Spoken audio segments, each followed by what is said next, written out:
നമസ്കാരം.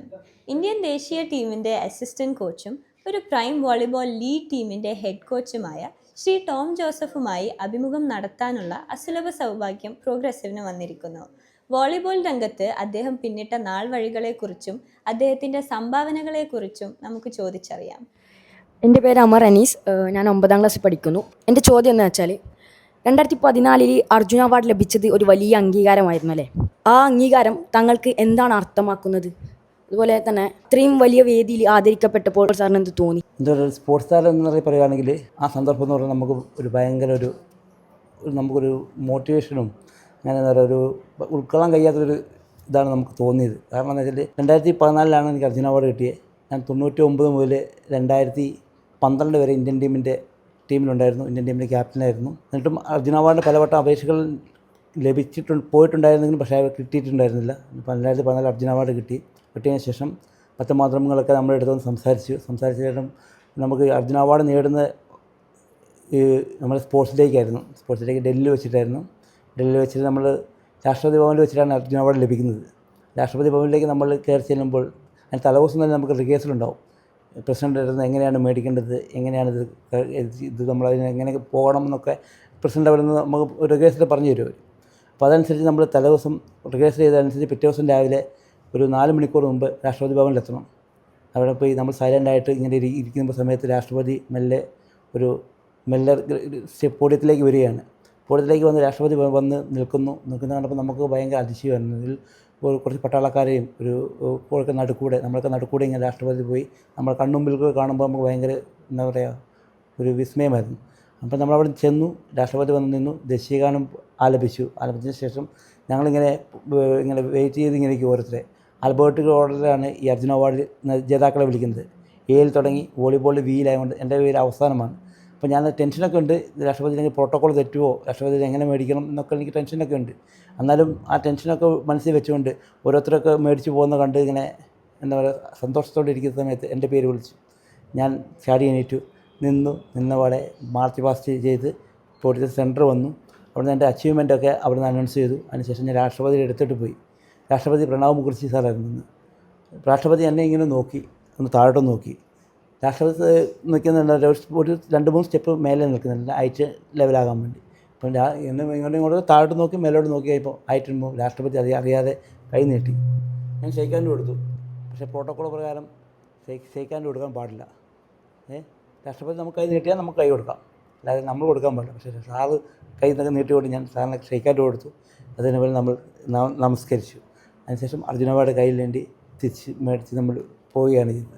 എൻ്റെ ജീവിതത്തിൽ ഒരു സ്പോർട്സ് താരം എന്നതിൽ നമുക്ക് മറക്കാൻ പറ്റിയൊരു അനുഭവമാണ്. സർ, എൻ്റെ പേര് സംറ. ഞാനൊരു +1 സയൻസ് വിദ്യാർത്ഥിയാണ്. അപ്പോൾ എൻ്റെ ചോദ്യം എന്താണെന്ന് വെച്ചാൽ, സർ ഒരു കളിക്കാരനിൽ നിന്ന് പരിശീലകനായി മാറി. അതായത് ഇന്ത്യൻ ദേശീയ ടീമിൻ്റെ അസിസ്റ്റൻറ്റ് കോച്ചായും അതുപോലെ ഒരു പ്രൈം വോളിബോൾ ലീഗ് ടീമിൻ്റെ ഹെഡ് കോച്ചായും സർ പ്രവർത്തിച്ചു. അപ്പോൾ ഈ യാത്രയിൽ സാറിന് വരുത്തേണ്ടി വന്ന ഏറ്റവും വലിയ മാറ്റങ്ങൾ എന്തൊക്കെയായിരുന്നു? ഒരു സ്പോർട്സ് താരം എന്ന് പറയുമ്പോൾ കോച്ച് എങ്ങനെ ഒരു ശിഷ്യന് പറഞ്ഞു കൊടുക്കും, നമ്മൾ അനുസരിക്കുമല്ലേ, അതുപോലെയാണ് അത് മറിച്ചാണ് ചെയ്യേണ്ടത്. ഇപ്പം അതേപോലെ തന്നെ ഒരു കായികതാരമായത് ഞാൻ ഒരു കോച്ചായി മാറുമ്പോൾ നമ്മൾ പറയുന്ന കാര്യം കുട്ടികൾ അതേപോലെ അനുസരിക്കും. അപ്പോൾ അത് തമ്മിൽ രണ്ട് ഡിഫറെൻ്റാണ്. എന്ന് വെച്ചാൽ ഒരു കളിക്കാരനായ സമയത്താണെങ്കിൽ കോച്ച് പറഞ്ഞു തരും, നമുക്ക് ഇങ്ങനെ കളിക്കണം, അല്ലെങ്കിൽ ഇങ്ങനെ തെറ്റ് വരും, ഇങ്ങനെ കളിച്ചാൽ നമുക്കൊരു സ്പോർട്സ് താരമായി മാറാൻ, നല്ലപോലെ കളിക്കാനും പെർഫോമൻസ് കാഴ്ചവെക്കാൻ സാധിക്കും. പക്ഷേ കോച്ചായി പറയുമ്പോൾ നമുക്ക് ഭയങ്കര ടെൻഷനാണ്.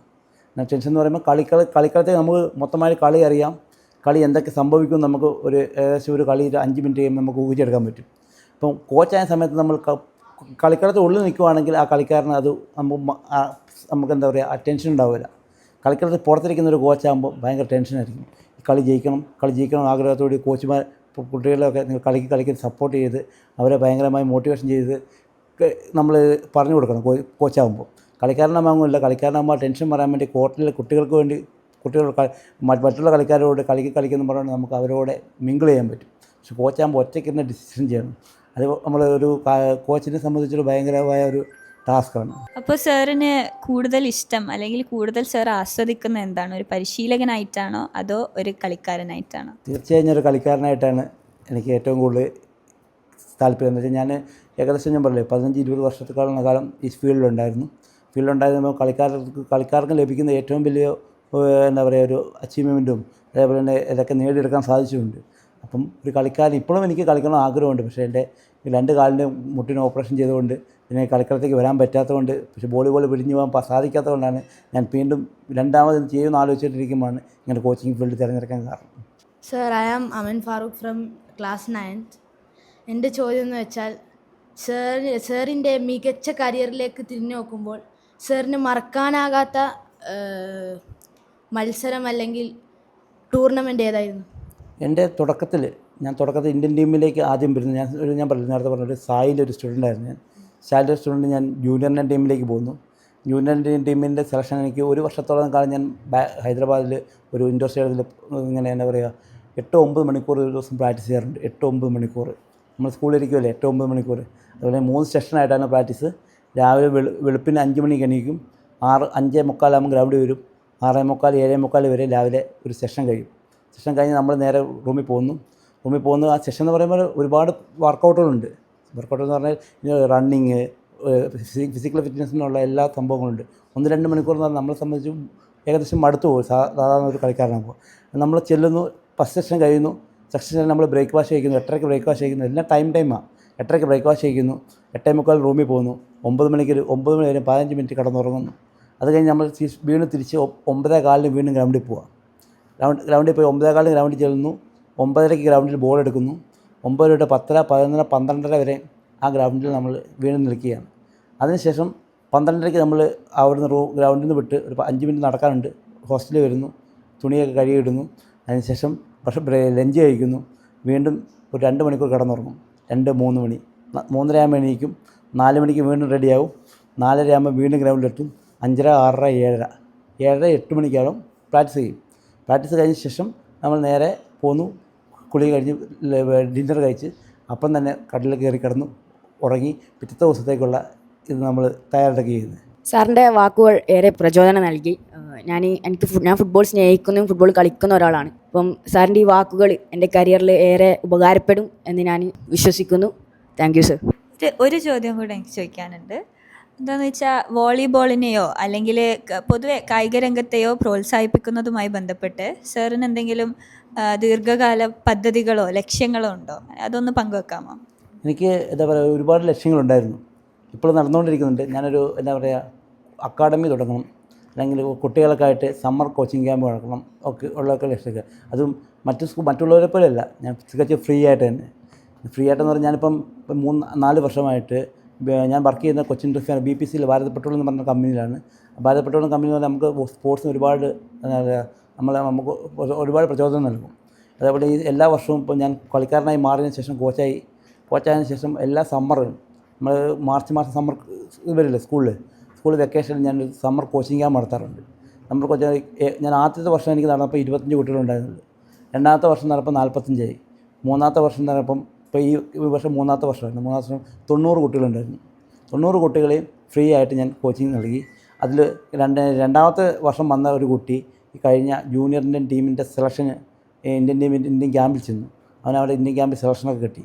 അപ്പം എന്നെ സംബന്ധിച്ച് ഒരു നാട്ടിൻ പ്രദേശത്ത് നിന്ന് ഇങ്ങനെ ഒരു കുട്ടിയെ 2 വർഷം കൊണ്ട് ഇന്ത്യൻ ടീമിൽ എത്തിക്കാൻ പറ്റുമെങ്കിൽ നമ്മൾ നാടുകളിലൊക്കെ ഒരുപാട് ടൂർണമെൻറ്റുകൾ അല്ലെങ്കിൽ ഒരുപാട് കോച്ചിങ് ക്യാമ്പുകൾ നടത്തി ഇനി ഒരുപാട് കുട്ടികൾക്ക് ഇങ്ങനെ ഒരു വോളിബോൾ ഇൻ്റർനാഷണൽ താരങ്ങളാക്കി മാറ്റാൻ സാധിക്കണം.